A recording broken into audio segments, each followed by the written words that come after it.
Today we finish our beautiful oak cutting board with the logo of Pitmaster X, and I'm really happy, I'm exciting to send this one, the brand new cutting board, to my friend Pitmaster X. And I hope really so much to see this cutting board a lot of times in your video. And now for the final step, we're going to apply the rubber feet down on this cutting board to create an amazing grip with the table. And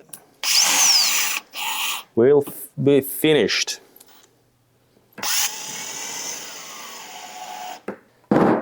Now we apply our logo of ProWoodCut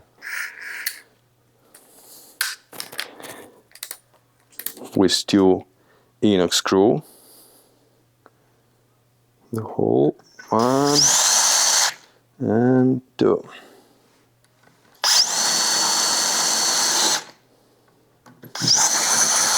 This is it.